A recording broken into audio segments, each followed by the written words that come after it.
Hello and welcome back to my channel where we are obsessed with Trinidad and Tobago's history, our weird laws, and the wider Caribbean history.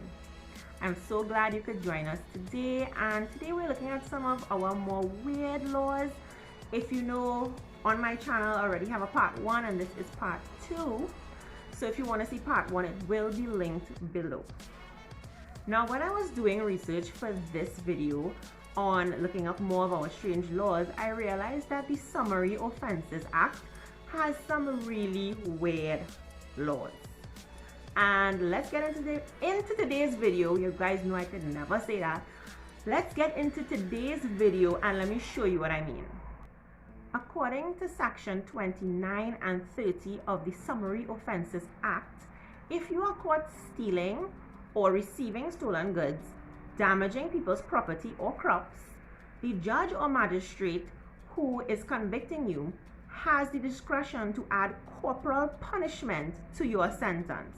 So on top of the charges of theft or criminal damage and all the sentences that come with that, you can have corporal punishment added on top of that just to spice things up.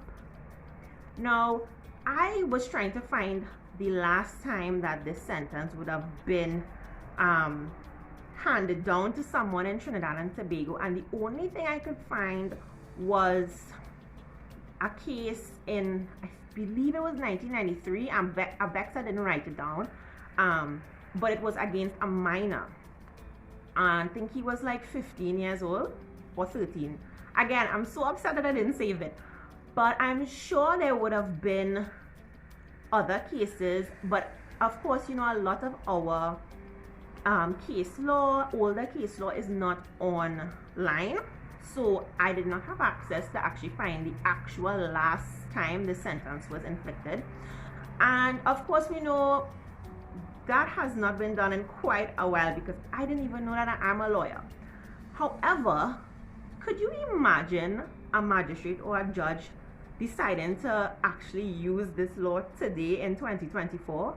The uproar, I could see the internet discourse about it right now. I'm sure there are people who are going to say, yes, bring it back, they need to get some licks. And then there will be others who will be like, that's inhumane, and because you could actually hand this out to adults, it's not minors.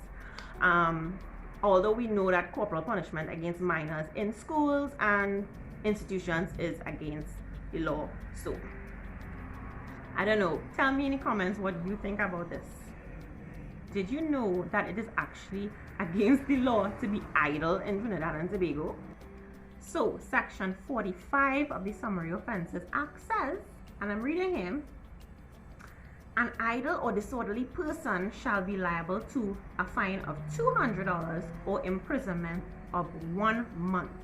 An idle and disorderly person is someone who is not supporting their wife or child, is begging, sleeping or loitering in public, placing placards on someone's property without permission or any wall, post or fence, or anyone professing to tell fortunes.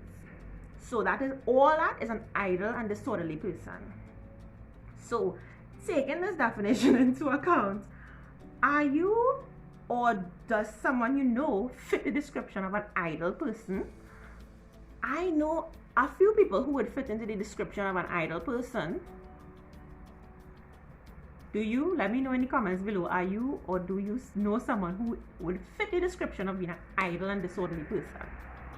The next one may surprise you a lot, that according to section 51 of the Summary Offences Act, a lot of our soca performances would be considered illegal.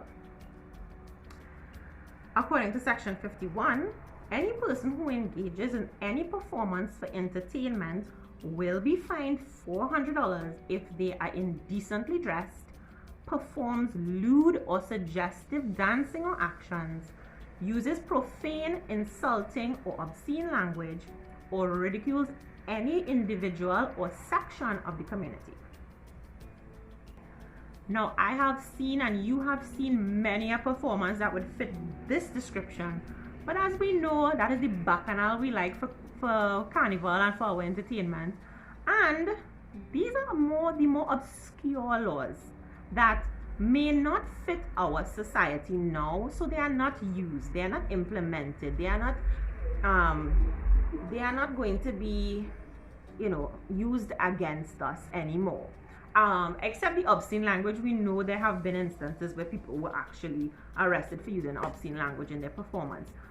However, the lewd dancing, we know people will be dancing suggestively and nobody cares. This sign of the times. We are not that, I guess, judgmental and strict, about performances anymore.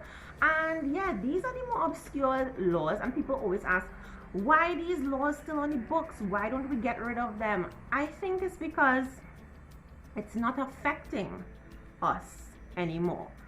Yes, they are on the books. Yes, there are still laws that can be implemented, but it's not being implemented. And because it's not affecting society, we don't even know that they exist.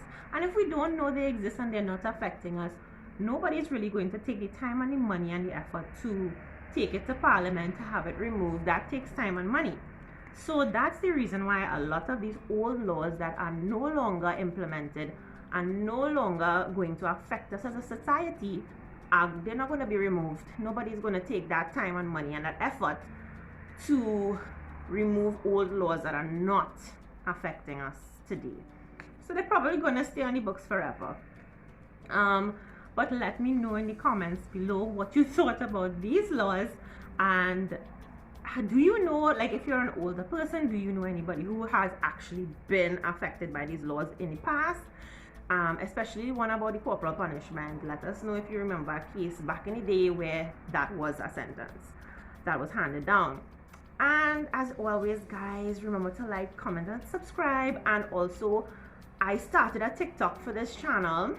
I was a little reluctant to do it, but I did it, and it's actually been fun, and we're gaining a whole new community there on TikTok. So I'm gonna leave it in the description and you guys can go check it out. It's Daribel7 on TikTok. So until next time, bye.